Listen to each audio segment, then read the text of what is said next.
ஹெர்முஸ் ஜலசந்தி பிரதேசத்திலே ஈரானினுடைய விதிமுறைகளை மீறி கடப்பதற்கு முயற்சி செய்யும் கப்பல்களை இலக்கு வைத்து தொடர்ச்சியாக தாக்குதல்களை மேற்கொண்டு வரக்கூடிய ஈரானிய கடற்படையினரும் குர்திஸ்தான் பிரதேசத்திலே பற்றி எரியும் அமெரிக்க பல்கலைக்கழகமும் ஈரானினுடைய உச்ச தாக்குதல்களும். ஈரானின் தந்திரமான தரமான விளையாட்டுக்கள் அண்டப்புழுகன் டொனால்ட் ட்ரம்புக்கு புரிந்துவிட்டதா? ஈரான் தொடர்ச்சியாக அமெரிக்காவை ஏமாற்றி வருகின்றது என்பதனை அண்டப்புழுகன் புரிந்து கொண்டு விட்டாரா? இந்த பேச்சுவார்த்தை தொடர்பாகவும் நிபந்தனைகள் தொடர்பாகவும் ஈரானினுடைய வெளியுறவுத்துறை அமைச்சர் அப்பாஸ் அரக்சி அவர்கள் இறுதியாக வெளியிட்டிருக்கக்கூடிய முடிவுகள் என்ன? ஈரானுக்கும் அமெரிக்காவுக்கும் இடையிலான புரிந்துணர்வு ஒப்பந்தம் தொடர்பாகவும் அதனுடைய நிபந்தனைகள் தொடர்பாகவும் நெட்டன்யாகவும் இஸ்ரேலி ஆக்கிரமிப்பு பாதுகாப்பு அமைச்சரும் எவ்வாறான அறிவிப்புகளை வெளியிட்டுள்ளார்கள்? ஒப்பந்தத்திலே இருக்கக்கூடிய லெபனானிய களம் தொடர்பாக ஹிஸ்புல்லா இராணுவத்தினர் வெளியிட்டிருக்கக்கூடிய முக்கியமான அறிவிப்பும் இஸ்ரேலி ஆக்கிரமிப்பு பாதுகாப்பு அமைச்சருடைய பதில்களும்.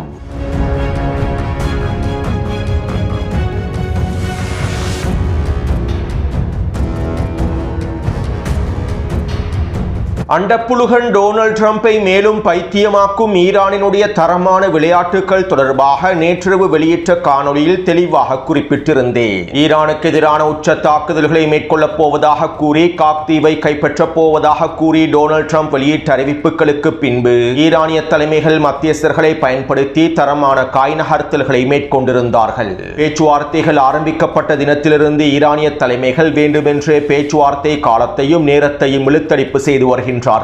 இவ்வாறு பேச்சுவார்த்தைகளை இழுத்தடிப்பு செய்வது ஈரானிய தலைமைகளுடைய ஒரு முக்கியமான தந்திரமாகும். மேலும் இதன் மூலமாக அமெரிக்கா தொடர்ச்சியாக அவமானப்படுத்தப்பட்டும் வருகின்றது. டொனால்ட் ட்ரம்பும் அவருடைய நிர்வாகமும் தொடர்ச்சியாக அவமானப்படுத்தப்பட்டும் வருகின்றார்கள். அதே போன்று ஈரான் அதனுடைய நிலைப்பாடுகளில் உறுதியாகவே இருக்கின்றது. டொனால்ட் ட்ரம்பும் அவருடைய நிர்வாகமுமே ஈரானிடம் சரணடைய வேண்டும் என்பதிலும் தெளிவாக இருக்கின்றார்கள். இதற்கமைவாகவே பேச்சுவார்த்தைகளையும் இழுத்தடிப்பு செய்து டொனால்ட் ட்ரம்பினுடைய நிர்வாகத்தையும் அவமானப்படுத்தி தொடர்ச்சியான காய் நகர்த்தல்களை மேற்கொண்டு வருகின்றார்கள். இதன் ஒரு பகுதியாகத்தான் புரிந்துணர்வு ஒப்பந்தம் தொடர்பான தற்போதைய காய் நகர்த்தல்களையும் ஈரானிய தலைமைகள் மேற்கொண்டுள்ளார்கள். அத்தோடு புரிந்துணர்வு ஒப்பந்தத்திலே ஈரானினால் ஏற்றுக்கொள்ளப்பட்டிருக்கக்கூடிய 14 நிபந்தனைகள் தொடர்பாக ஈரானிய ஊடகங்கள் வெளிப்படையாக அறிவித்திருந்தன. நேற்றிரவு வெளியிட்ட காணொலியில் இந்த 14 நிபந்தனைகளையும் முழுமையாகவும் தெளிவாகவும் பதிவிட்டுள்ளேன். இந்த 14 நிபந்தனைகளுக்கு அமைவாகவே அமெரிக்காவுக்கும் ஈரானுக்கும் இடையில் புரிந்துணர்வு ஒப்பந்தம் ஏற்படுத்தப்படும் என்பதனையும் ஈரானிய ஊடகங்கள் அறிவித்திருந்தன. அதே நேரம் அதிகளவான அமெரிக்க ஊடகங்கள் குறித்த புரிந்துணர்வு ஒப்பந்தத்தில் இருக்கக்கூடிய நிபந்தனைகள் தொடர்பாக போலி பிரச்சாரங்களையும் மேற்கொண்டிருந்தார்கள். ஈரானிய ஊடகங்களினால் வெளிப்படுத்தப்பட்டிருக்கக்கூடிய 14 நிபந்தனைகளும் போலியான நிபந்தனைகள் என்றும் இவ்வாறானதொரு நிபந்தனைகளை உள்ளடக்கியிருக்கக்கூடிய ஒப்பந்தத்திற்கு டொனால்ட் ட்ரம்பினுடைய நிர்வாகம் சம்மதிக்கவில்லை என்றும் அமெரிக்க ஊடகங்கள் செய்திகளில் குறிப்பிட்டிருந்தன. அதிலும் குறிப்பாக டொனால்ட் ட்ரம்பினுடைய நிர்வாகத்திற்கு ஆதரவாக போலி பிரச்சாரங்களை தொடர்ச்சியாக மேற்கொண்டு வரக்கூடிய எக்ஸியோஸ் ஊடகமே ஈரானிய நிபந்தனைகள் அனைத்தும் போலியானவை என கருத்துக்களை வெளியிட்டிருந்தது. அது மட்டுமல்லாமல் எக்ஸியோஸ் ஊடகம் இவ்வாறு தெரிவித்திருந்தது. தற்போது கைச்சாத்திடப்பட போகும் புரிந்துணர்வு ஒப்பந்தத்திலே ஈரான் தன்னுடைய செறிவூட்டப்பட்ட யுரேனியத்தினை ஒப்படைப்பதற்கு முழுமையாக ஒப்புக்கொண்டுள்ளது. நீண்ட கால செறிவூட்டல்களை கைவிடுவதற்கும் ஈரான் ஒப்புக்கொண்டுள்ளது. மேலும் மனிதாபிமான தேவைகளுக்காக கத்தாரிலே முடக்கப்பட்டிருக்கக்கூடிய ஈரானின் $15 பில்லியன் பெறுமதி அளவிலான சொத்துக்களை அமெரிக்கா விடுவிக்கும். அணு ஆயுதங்களை ஒரு பொழுதும் உற்பத்தி செய்ய போவதில்லை என்கின்ற உறுதிமொழிகளை ஈரான் முழுமையாக வழங்கியுள்ளது. அதே போன்று ஹெர்முஸ் ஜலசந்தி பிரதேசமானது எந்தவிதமான கட்டுப்பாடும் இல்லாமல் முழுமையாக சுதந்திரமாக திறக்கப்படும் என்பதற்கும் ஈரான் உறுதி அளித்துள்ளது. இரு தரப்பினரும் ஒவ்வொருக்கொருவர் தாக்குதல்களை மேற்கொண்டு மோதிக்கொள்ள மாட்டார்கள் என்றும் உறுதியளிக்கப்பட்டுள்ளது. மேலும் லெபனான் விவகாரம் குறித்த புரிந்துணர்வு ஒப்பந்தத்தில் அமைக்கப்படவில்லை. லெபனான் விவகாரம் தனியாகவே கையாளப்படும். ஹிஸ்புல்லா இராணுவத்திற்கு எதிரான தாக்குதல்களை இஸ்ரேலே தீர்மானிக்கும் என குறித்த புரிந்துணர்வு ஒப்பந்தத்திலே தெரிவிக்கப்பட்டிருப்பதாகவும் இதற்கான சம்மதத்தினை ஈரான் முழுமையாக வழங்கி இருப்பதாகவும் எக்ஸியோஸ் ஊடகம் தெரிவித்தது. இதே போன்று ஏனைய அமெரிக்க ஊடகங்களும் செய்திகளில் குறிப்பிட்டிருந்தன. இதைத் தொடர்ந்து நெட்டன்யாஹு அறிவிப்பொன்றை வெளியிட்டார். நான் இஸ்ரேலினுடைய பிரதமராக இருக்கும் வரை ஈரான் அணு ஆயுதத்தினை பெற்றுக் கொள்ளாது. இந்த விடயத்தில் எனக்கும் டொனால்ட் ட்ரம்புக்கும் இடையில் முழுமையான உடன்பாடு காணப்படுகின்றது. 30 ஆண்டுகளுக்கு மேலாக ஈரானினுடைய அணுசக்தி திட்டத்திற்கு எதிராக போராடக்கூடிய மிக முக்கியமான நபராகவே நான் இருக்கின்றேன். என்னுடைய இந்த போராட்டம் மாத்திரம் இல்லை என்றால் இன்று ஈரான் அணு ஆயுதத்தினை பெற்றிருக்கும். இஸ்ரேலுக்கு எதிராக அந்த அணு ஆயுதத்தினை பயன்படுத்தி இருக்கும். பல லட்சக்கணக்கான யூதர்களும் அளிக்கப்பட்டிருப்பார்கள். இருப்பார்கள். ஈரான் யூத அரசாங்கத்தை அழிப்பதற்காகவே செயற்படுகின்றது. இதற்காகவே ஹமாஸ், ஹிஸ்புல்லா மற்றும் ஏனைய எதிர்ப்பற்றுக்களுக்கு முழுமையான ஆதரவை வழங்குகின்றது. மேலும் இவற்றை தடுத்து நிறுத்துவதற்காகவே நான் என்னுடைய வாழ்நாள் முழுவதையும் அர்ப்பணித்துள்ளேன். நான் இஸ்ரேலினுடைய பிரதமராக இருக்கும் வரை இது நடக்காது. மேலும் ஈரானினுடைய அணுசக்தி திறன்களை முழுமையாக அளிப்பதாகவும் ஈரானினுடைய ஏவுகணை திறன்களை முழுமையாக முடக்குவதாகவும் ஹமாஸ், ஹிஸ்புல்லா மற்றும் ஏனைய ஆயுத குழுக்களுக்கும் எந்தவிதமான உதவிகளையும் ஈரான் வழங்காது என்பதனையும் டொனால்ட் ட்ரம்ப் எங்களுக்கு உறுதியளித்துள்ளார். ஈரானினுடைய முக்கியமான இந்த இலக்குகளை முடிவுக்கு கொண்டு வருவதாக டொனால்ட் ட்ரம்ப் எங்களுக்கு உறுதியளித்துள்ளார் என நெட்டன்யாஹூ குறித்த அறிக்கையில் தெரிவித்திருந்தார்.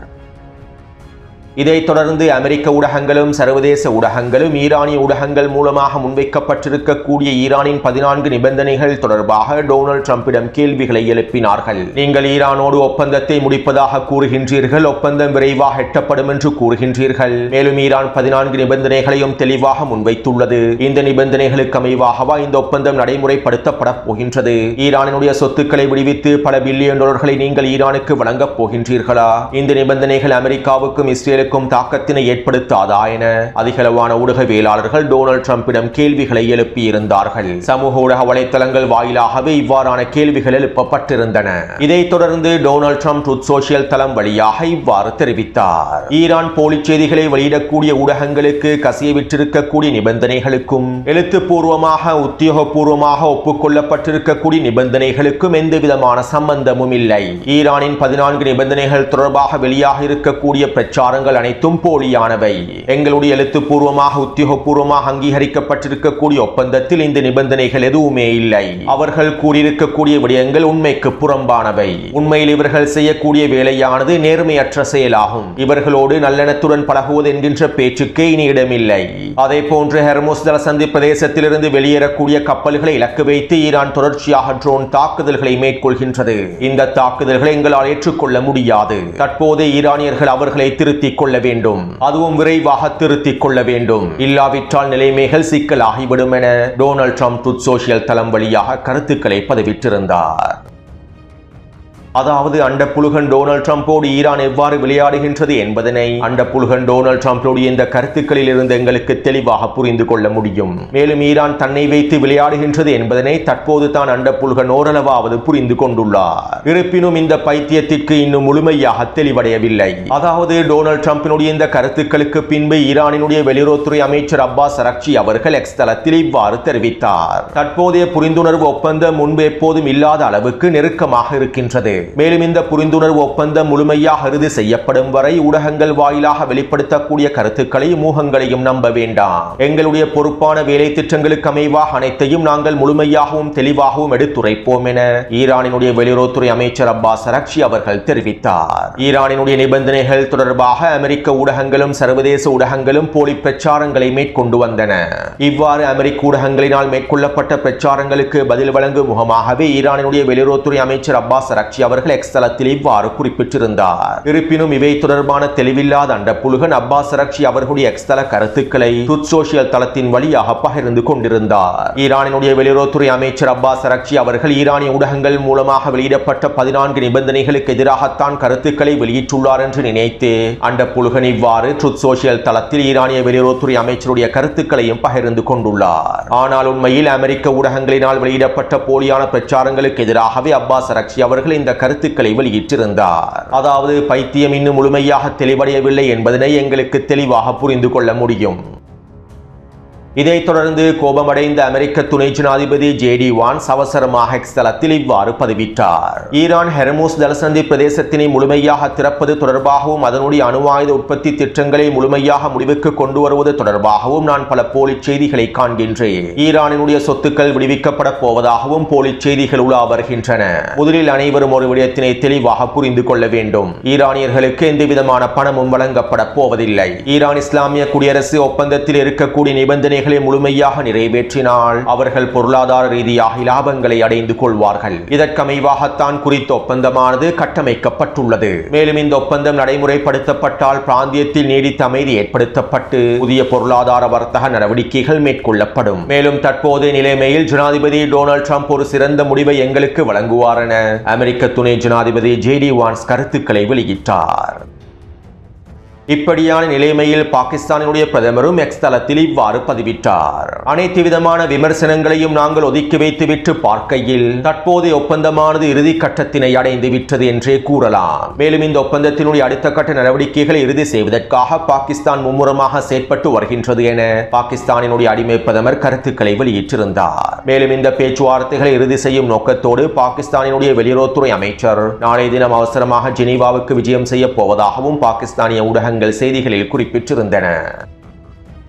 இப்படியான நிலைமையில் ஹிஸ்புல்லாவினுடைய பாராளுமன்ற உறுப்பினர் ஹுசைன் அல் ஹாஜ் அல் ஹசன் அவர்கள் இவ்வாறு தெரிவித்தார். இந்த புரிந்துணர்வு ஒப்பந்தத்திலே லெபனான் ஒரு மிக முக்கியமான அங்கமாக இருப்பதாகவும் இதன் மூலமாக அனைத்து விதமான தாக்குதல்களும் லெபனானிய களத்தில் முழுமையாக நிறுத்தப்படும் என்றும் இஸ்ரேலிய ஆக்கிரமிப்பு தெற்கு லெபனான் பிரதேசத்தை விட்டு முழுமையாக வெளியேறிவிடும் என்றும் ஈரான் எங்களுக்கு அறிவித்துள்ளது. குறித்த புரிந்துணர்வு ஒப்பந்தம் கையொப்பமிடப்பட்டால் லெபனானிய களத்திலிருந்து இஸ்ரேலிய ஆக்கிரமிப்பு முழுமையாக வெளியேறிவிடும். லெபனான் மீதான அனைத்து விதமான தாக்குதல்கள் இஸ்ரேலிய ஆக்கிரமிப்பு முழுமையாக நிறுத்திவிடும் என ஈரானிய தலைமைகள் எங்களுக்கு அறிவித்துள்ளார்கள். மேலும் இதனை தற்போது நாங்கள் உறுதிப்படுத்திக் கொள்கின்றோம் என ஹிஸ்புல்லாவினுடைய பாராளுமன்ற உறுப்பினர் அறிவித்தார். இவ்வாறு ஹிஸ்புல்லாவினுடைய பாராளுமன்ற உறுப்பினர் இந்த அறிக்கைகளை வெளிப்படையாக அறிவித்ததை தொடர்ந்து இஸ்ரேலிய ஆக்கிரமிப்பினுடைய பாதுகாப்பு அமைச்சர் காட்ஸ் அவசரமான அறிக்கை ஒன்றை வெளியிட்டார். அமெரிக்கா அதனுடைய நலன்களை கருத்தில் கொண்டு குறிப்பாக ஈரான் அணு ஆயுதத்தினை பெற்றுக் கொள்ளாது என்பதன் அடிப்படையில் ஜனாதிபதி டொனால்ட் ட்ரம்ப் தற்போது ஒப்பந்தம் ஒன்றை முடிப்பதற்கு நெருங்கிவிட்டார்.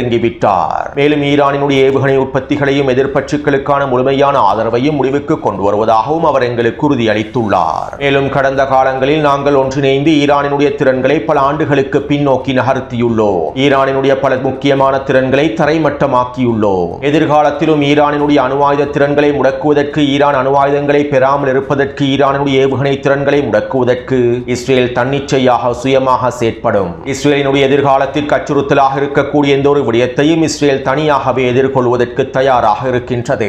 அதே போன்று நாங்கள் லெபனானிய களத்திலிருந்தும் காசாவிலிருந்தும் சிரியாவிலிருந்தும் வெளியேறப் போவதில்லை. நாங்கள் கைப்பற்றி அடையாளப்படுத்தி இருக்கக்கூடிய மஞ்சள் எல்லை பிரதேசங்களிலிருந்து ஒரு பொழுதும் நாங்கள் வெளியேற மாட்டோம். மேலும் நாங்கள் எங்களுடைய நிலைப்பாடுகளிலிருந்து பின்வாங்க போவதில்லை என இஸ்ரேலிய ஆக்கிரமிப்பின் பாதுகாப்பு அமைச்சர் காட்ஸ் குறித்த அறிவிப்பிலே தெரிவித்தார். இதைத் தொடர்ந்து அமெரிக்க இராணுவத்தினுடைய அதிகாரிகள் ஊடகங்களிடம் இவ்வாறு தெரிவித்தார்கள். தற்போதைய புரிந்துணர்வு ஒப்பந்தமானது அமெரிக்காவினுடைய முக்கியமான தேவைகளை நிறைவேற்றுகின்றது. எங்களுடைய முக்கியமான இலக்குகளை அடைந்து கொள்வதாகவே அமைந்துள்ளது. இந்த ஒப்பந்தமானது ஹெர்முஸ் ஜலசந்தி பிரதேசத்தினை முழுமையாக திறக்கும். ஈரானினால் எந்த விதமான சுங்கப்பணமும் அறவிட முடியாது. அவ்வாறு இருந்தால் மாத்திரமே நாங்கள் ஈரானுக்கு எதிரான கடற்படை முற்றுகையை நீக்குவோம். ஈரானுக்கு நாங்கள் மிக முக்கியமான நிபந்தனைகளை விதித்துள்ளோம். இந்த நிபந்தனைகளுக்கு ஈரான் முழுமையாக கட்டுப்பட்டால் பொருளாதார ரீதியாக இலாபங்களை ஈரான் அடைந்து கொள்ளும். ஈரான் அதனுடைய வாக்குறுதிகளை உண்மையில் நிறைவேற்றினால் மாத்திரமே அத்தனை நலன்களையும் ஈரானினால் அடைந்து கொள்ள முடியும் என அமெரிக்க இராணுவ அதிகாரிகள் ஊடகங்களிடம் தெரிவித்தார்கள். எனவே ஈரான் விளையாடிய தரமான விளையாட்டின் விளைவாக சர்வதேச ஊடகங்களும் குழம்பி போய்விட்டன. உண்மையில் அண்டப்புல்கன் டொனால்ட் ட்ரம்புக்கு என்ன செய்வதென்று கூட தெரியவில்லை. ஈரானினுடைய வெளியுறவுத்துறை அமைச்சர் அப்பாஸ் அரக்சி அவர்கள் எக்ஸ் தளத்தில் எதற்காக அந்த பதிவை பதிவிட்டார் என்பது கூட டொனால்ட் ட்ரம்பினால் புரிந்து கொள்ள முடியவில்லை. இதற்கிடையில் பாகிஸ்தானி அடிமை மத்தியஸ்தர்கள் வெளியிட்ட கருத்துக்களும் ஒரு மிகப்பெரிய சிக்கல்களை ஏற்படுத்தி இருந்தன. எனவே இப்படியான நிலைமையில் அண்டப்புல்கன் டொனால்ட் ட்ரம்புக்கு விளங்கப்படுத்தும் நோக்கத்தோடும் அனைத்து ஊடகங்களுக்கும் தெளிவான கருத்தை வெளிப்படுத்தும் நோக்கத்தோடும் அனைத்து போலி பிரச்சாரங்களுக்கும் முற்றுப்புள்ளி வைக்கும் நோக்கத்தோடும் ஈரானினுடைய தரமான விளையாட்டுகளின் அடுத்த கட்டமாகவும் ஈரானினுடைய வெளியுறவுத்துறை அமைச்சர் அப்பாஸ் அரக்சி அவர்கள் ஊடகங்கள் வாயிலாக விசேட அறிவிப்பொன்றை வெளியிட்டார். இதற்கமைவாக நள்ளிரவு வேளையில் நடைபெற்ற ஊடக சந்திப்பில் அப்பாஸ் அரக்சி அவர்கள் இவ்வாறு தெரிவித்தார். ஈரான் இவ்வளவு பிடிவாதமாக இருக்கின்றது, இதனை எங்களால் நம்பவே முடியவில்லை என மேற்கத்திய அதிகாரிகள் தெரிவித்துள்ளார்கள். மேலும் இவ்வாறு ஈரான் அதனுடைய நிலைப்பாடுகளில் உறுதியாக இருப்பதற்காக நாங்கள் முதலில் இறைவனுக்கும் இரண்டாவதாக எங்களுடைய ஆயுதப்படைகளுக்கும் நன்றிகளை தெரிவித்துக் கொள்கின்றோம். மேலும் ஈரானினுடைய எதிர்ப்புக்கும் உறுதிக்கும் இருக்கக்கூடிய அடுத்த மிக முக்கியமான காரணி ஈரானிய மக்களுடைய முழுமையான ஒத்துழைப்பாகும். ஈரானிய மக்கள் ஈரானிய அரசாங்கத்திற்கு முழுமையான ஆதரவை வெளிப்படுத்தி வருவது ஈரானினுடைய உறுதிப்பாட்டை மேலும் வலுப்படுத்தியுள்ளது. நாங்கள் ஒரு போரை முடிவுக்கு கொண்டு வர வேண்டுமாக இருந்தால் அந்த போரிலே மேலாதிக்கம் எங்களிடம் தான் இருக்க வேண்டும். நாங்கள் மேலாதிக்கம் செலுத்தும் போது தான் ஒரு போரை எங்களால் முடிவுக்கு கொண்டு வர முடியும். மேலும் அந்த போரிலே நாங்கள் உண்மையாக வெற்றி பெற்றிருக்க வேண்டும். அப்போது அப்போதுதான் குறித்த போரிலே எங்களுடைய நிபந்தனைகளை முழுமையாக திணிக்க முடியும். உலகினுடைய வெளிப்படையான வல்லரசான அமெரிக்காவை எதிர்த்து நாங்கள் 40 நாட்களுக்கு மேலாக போராடினோம். அமெரிக்காவுக்கு உச்சக்கட்ட இழப்புகளை ஏற்படுத்தினோம். கலபலம் இல்லாத பேச்சுவார்த்தைகள் ஒரு பொழுதும் வெற்றி அளிக்காது. உண்மையில் தற்போது ஈரான் களத்திலே வெற்றியாளராக இருக்கின்றார். களத்திலே எங்களுடைய ஆதிக்கம் அதிகமாக இருக்கின்றது. இதனால் எங்களுடைய நிபந்தனைகளையே அமெரிக்கா ஏற்றுக்கொள்ள வேண்டும். இந்த நிலைப்பாட்டில் நாங்கள் உறுதியாக இருக்கின்றோம். இறுதி ஒப்பந்தம் இன்னும் எட்டப்படவில்லை. மேலும் இறுதி ஒப்பந்தத்தினுடைய ஒவ்வொரு பிரிவையும் என்னால் தெளிவாக விளக்க முடியும். இந்த ஒப்பந்தமானது 2 கட்டங்களை கொண்டிருக்கின்றது. அணுசக்தி பிரச்சனைகளையும் இன்னும் சில முக்கியமான பிரச்சனைகளையும் நாங்கள் 2ஆம் கட்டத்திற்கே நகர்த்தியுள்ளோம். ஒப்பந்தத்தினுடைய 1வது கட்டத்தில் அணுசக்தி தொடர்பாக எந்த விதமான பேச்சுவார்த்தைகளும் மேற்கொள்ளப்பட மாட்டாது. இந்த ஒப்பந்தத்திலே நாங்கள் ஈரானினுடைய இறையாண்மையை மதிப்பதாக அமெரிக்கா எழுத்துப்பூர்வமாக உறுதியளிக்கும். அதே போன்று லெபனானிய களத்தில் நாங்கள் ஹிஸ்புல்லாவை ஒரு பொழுதும் தனியாக விட மாட்டோம். ஈரானுக்கு எதிரான போர் ஆரம்பிக்கப்பட்ட சந்தர்ப்பத்தில் அவர்கள் எங்களுக்காக பதிலடி தாக்குதல்களை ஆரம்பித்தார்கள். இஸ்ரேலிய ஆக்கிரமிப்புக்கு எதிரான எங்களுடைய நேரடியான போரிலே அவர்கள் ஒரு அங்கமாகவே இருக்கின்றார்கள். இதனால் நாங்கள் ஒரு பொழுதும் லெபனானிய களத்தை கைவிடப் போவதில்லை. இந்த புரிந்துணர்வு ஒப்பந்தத்தில் லெபனானிய களம் முழுமையாக உள்ளடக்கப்பட்டுள்ளது. லெபனானிய களத்திலிருந்து இஸ்ரேலிய ஆக்கிரமிப்பு முழுமையாக வெளியேற வேண்டும். மேலும் லெபனானிய களத்தில் அனைத்து தாக்குதல்களும் நிறுத்தப்பட வேண்டும். அதே போன்று ஏனைய போர் முனைகளிலும் யுத்தமானது முழுமையாக நிறுத்தப்பட்டு தாக்குதல்கள் நிறுத்தப்பட வேண்டும் என்பது குறித்த புரிந்துணர்வு ஒப்பந்தத்தில் தெளிவாக கூறப்பட்டுள்ளது. மேலும் ஒப்பந்தம் மேற்கொள்ளப்பட்டதற்கு பின்பும் இந்த நிபந்தனைகள் மீறப்படுமாக இருந்தால் நாங்கள் ஒப்பந்தத்தை மீறி பதிலடி தாக்குதல்களையும் ஆரம்பிப்போம். எழுத்துப்பூர்வ நிபந்தனைகள் களத்திலே நடைமுறைப்படுத்தப்படுவதில் நாங்கள் உறுதியாகவே இருப்போம். மேலும் இஸ்ரேலிய ஆக்கிரமிப்பு தெற்கு லெபனான் பிரதேசத்திலிருந்து முழுமையாக வெளியேறுவதே இந்த புரிந்துணர்வு ஒப்பந்தம் முழுமையாக நடைமுறைப்படுத்தப்படுவதற்கான முக்கியமான சான்றாகும். அதே போன்று புரிந்துணர்வு ஒப்பந்தத்தில் இருக்கக்கூடிய விடயங்கள் நடைமுறைப்படுத்தப்படாவிட்டால் 2ஆம் கட்டமாக இருக்கக்கூடிய 60 நாட்களை உள்ளடக்கி இருக்கக்கூடிய அடுத்த கட்ட பேச்சுவார்த்தைகளில் இருந்து நாங்கள் முழுமையாக பின்வாங்கி விடுவோம். அதே போன்று ஹெர்மோஸ் ஜலசந்தி பிரதேசம் போருக்கு முன்னே நிலைமைக்கு திரும்பாது. ஹெர்மோஸ் ஜலசந்தி பிரதேசத்தை ஈரானும் ஓமானுமே முழுமையாக கட்டுப்படுத்தும். மேலும் நாங்கள் ஹெர்மோஸ் ஜலசந்தி பிரதேசத்தில் சுங்க கட்டணங்களை அறவிடவில்லை. கப்பல் போக்குவரத்து பாதுகாப்புக்கு தேவையான கட்டணங்களையே அறவிடுகின்றோம். மேலும் இந்த கட்டணங்கள் ஈரானினுடைய இழப்பீட்டுக்குள்ளேயே உள்ளடக்கப்படும். இணைப்புகளை மேற்கொண்டு ஹெர்மோஸ் ஜலசந்தி பிரதேசத்தினை சுதந்திரமாக பயன்படுத்த முடியும். இந்த நிபந்தனைகளில் நாங்கள் உறுதியாகவே இருக்கின்றோம். ஹெர்மோஸ் ஜலசந்தி பிரதேசம் ஈரான் மற்றும் ஓமானினுடைய இறையாண்மையாகும். இதிலே யாருக்கும் தலையிட முடியாது. அதே போன்று ஈரான் மீதான தடைகளை நீக்குவது தொடர்பாகவும் அணுசக்தி தொடர்பான விடயங்கள் தொடர்பாகவும் ஒப்பந்தத்தின் 2வது கட்டத்திலே முடிவெடுக்கப்படும். செறிவூட்டல் மற்றும் செறிவூட்டப்பட்ட யுரேனியத்தினுடைய இருப்பு தொடர்பாக அடுத்த கட்டத்திலேயே பேச்சுவார்த்தைகள் மேற்கொள்ளப்படும். மேலும் 60% செறிவூட்டப்பட்ட யுரேனியம் கையிருப்பு ஒரு பொழுதும் ஈரானை விட்டு வெளியேறாது. செறிவூட்டப்பட்ட யுரேனியத்தினுடைய பிரச்சனையானது இந்த வகையில் தான் தீர்க்கப்படும். மேலும் பேச்சுவார்த்தைகள் சிறப்பாக முன்னெடுக்கப்பட்டால் காலக்கெடுவானது நீடிக்கப்படலாம் அல்லது பேச்சுவார்த்தைகளுடைய பயனற்ற தன்மையினால் அனைத்து முழுமையாக முடக்கப்பட்டு விடலாம். குறித்த புரிந்துணர்வு ஒப்பந்தம் தொடர்பாக ஈரானினுடைய உச்ச தேசிய பாதுகாப்பு சபையில் ஆதரவும் எதிர்ப்பும் இருக்கின்றன. இவை தொடர்பாக தற்போது பேச்சுவார்த்தைகளும் கலந்துரையாடல்களும் மேற்கொள்ளப்பட்டு வருகின்றன. இந்த முடிவு எடுக்கப்பட்டதும் நாங்கள் உத்தியோகபூர்வமாக அறிவிப்போம். அதே போன்று அமெரிக்கர்களும் இஸ்ரேலிய ஆக்கிரமிப்பாளர்களும் ஒரு விடயத்தினை தெளிவாக புரிந்து கொள்ள வேண்டும். நீங்கள் யுத்த களத்திலே அடைந்து கொள்ள முடியாத எந்த விதமான இலக்குகளையும் இந்த ஒப்பந்தத்தின் மூலமாக அடைந்து கொள்ளவே முடியாது. யுத்த களத்தில் சாதிக்க முடியாததை எதிரினால் ஒரு பொழுதும் இந்த ஒப்பந்தத்தின் மூலமாகவும் பேச்சுவார்த்தை மூலமாகவும் சாதிக்கவே முடியாது. எனவே எங்களுடைய இந்த நிபந்தனைகளில் நாங்கள் உறுதியாக இருக்கின்றோம். மேலும் இவற்றை அனைத்து தரப்பினரும் முழுமையாக ஏற்றுக்கொள்ள வேண்டும் என ஈரானினுடைய வெளியுறவுத்துறை அமைச்சர் அப்பாஸ் அரக்சி அவர்கள் தெரிவித்துள்ளார். அதாவது சுருக்கமாக குறிப்பிடுவதாக இருந்தால் இந்த ஒப்பந்தமானது 2 கட்டங்களை கொண்டிருக்கின்றது. 1வது கட்டம் புரிந்துணர்வு ஒப்பந்தத்தை கையொப்பமிடுவதற்கான கட்டமாகும். மேலும் 2வது கட்டம் 60 நாட்களை உள்ளடக்கி இருக்கக்கூடிய கட்டமாகும். புரிந்துணர்வு ஒப்பந்தம் கைச்சாத்திடப்பட்டதற்கு பின்பு அடுத்த 60 நாள் காலப்பகுதியிலேயே ஈரானினுடைய யுரேனியம் செறிவூட்டல் தொடர்பாகவும் ஈரான் மீது விதிக்கப்பட்டிருக்கக்கூடிய பொருளாதார தடைகள் தொடர்பாகவும் விவாதிக்கப்படும். இந்த 60 நாட்களுக்குள் முடிவுகள் எடுக்கப்பட்டால் ஒப்பந்தம் முழுமையாக கைச்சாத்திடப்படும் அல்லது மீண்டும் போர் ஆரம்பிக்க கையொப்பமிடப்படும். அதே நேரம் புரிந்துணர்வு ஒப்பந்தம் கையொப்பமிடப்பட வேண்டுமாக இருந்தால் முடக்கப்பட்டிருக்கக்கூடிய ஈரானிய சொத்துக்களில் $24 பில்லியன் பெறுமதி அளவிலான சொத்துக்களை அமெரிக்கா அவசரமாக விடுவிக்க வேண்டும் என்கின்ற நிபந்தனைகளையும் ஈரான் முன்வைத்துள்ளது. இவற்றை உறுதிப்படுத்தும் வகையில் ஈரானிய உச்ச தலைவருடைய ஆலோசகர் மொஹசன் ரசாய் அவர்கள் இவ்வாறு தெரிவித்துள்ளார். அமெரிக்கா ஈரானினுடைய முடக்கப்பட்டிருக்கக்கூடிய சொத்துக்களில் $24 பில்லியன் பெறுமதி அளவிலான சொத்துக்களை அவசரமாக விடுவித்து விட வேண்டும். இவ்வாறு $24 பில்லியன் பெறுமதி அளவிலான சொத்துக்கள் விடுவிக்கப்பட்டதற்கு பின்பே புரிந்துணர்வு ஒப்பந்தத்தில் ஈரான் கையொப்பமிடும் என மொஹசன் ரசாய் அவர்கள் தெரிவித்துள்ளார். இன்னும் ஒரு விதத்தில் குறிப்பிடுவதாக இருந்தால் குறித்த ஒப்பந்தத்தினுடைய இரண்டாவது கட்டத்திலே பேச்சுவார்த்தைகள் தோல்வியடையும் என்பதும் அணுசக்தி திறன்கள் தொடர்பான இறுதி முடிவுகள் எடுக்கப்பட மாட்டாது என்பதும் ஈரானிய தலைமைகளுக்கு நன்றாகவே தெரியும். இரண்டாவது கட்டமான 60 நாள் காலப்பகுதியில் அமெரிக்கா ஈரானினுடைய பொருளாதார தடைகளை நீக்கப் போவதில்லை என்றும் ஈரானுக்கு நன்றாகவே தெரியும். மேலும் இதன் மூலமாக ஈரானுக்கு எதிரான போர் இழுத்தடிப்பு செய்யப்படுமே தவிர ஈரானுக்கு எதிரான போர் முழுமையாக நிறுத்தப்படாது என்பதும் அவர்களுக்கு நன்றாகவே தெரியும். இதனால் தான் தற்போது இந்த புரிந்துணர்வு ஒப்பந்தத்தினை பயன்படுத்தி எப்படியாவது 24 பில்லியன் டாலர்களுக்கும் அதிகமான சொத்துக்களை பெற்றுக் கொள்வதற்காகவே முடக்கப்பட்டிருக்கக்கூடிய ஈரானிய சொத்துக்களை மீட்டெடுத்துக் கொள்வதற்காகவே ஈரானிய தலைமைகள் முயற்சி செய்கின்றார்கள். இந்த சொத்துக்களை பெற்றுக் கொண்டால் ஈரான் பொருளாதார நெருக்கடிகளை சமாளிக்க முடியும். மேலும் அடுத்த கட்ட போருக்கு தேவையான ஆயுத உற்பத்திகளையும் இன்னும் மிக முக்கியமான ஆயுதங்களையும் அவசரமாக கொள்வனவு செய்துவிட முடியும். எனவே இதற்கமைவாகத்தான் ஈரானிய தலைமைகள் காய் நகர்த்தல்களை மேற்கொண்டு வருகின்றார்கள் என்பதனை எங்களுக்கு தெளிவாக புரிந்து கொள்ள முடியும். அத்தோடு நேற்றிரவிலிருந்து ஹெர்முஸ் ஜலசந்தி பிரதேசத்திலே ஈரான் தொடர்ச்சியான தாக்குதல்களை மேற்கொண்டு வருகின்றது. புரிந்துணர்வு ஒப்பந்தத்தினை மையமாக வைத்து அமெரிக்க கடற்படையினர் ஹெர்முஸ் ஜலசந்தி பிரதேசம் வழியாக அமெரிக்காவின் கப்பல்களை மீட்டெடுப்பதற்கு முயற்சி செய்கின்றார்கள். இதற்கமைவாக கிட்டத்தட்ட 3 எண்ணெய் கப்பல்கள் ஹெர்முஸ் ஜலசந்தி பிரதேசத்தினை கடப்பதற்கு முயற்சி செய்துள்ளன. இந்த சந்தர்ப்பத்தில் ஈரானிய கடற்படையினர் குறித்த கப்பல்களை இலக்கு வைத்து தாக்குதல்களை மேற்கொண்டுள்ளார்கள். இதன் விளைவாக குறித்த எண்ணெய் கப்பல்கள் பின்வாங்கிவிட்டன.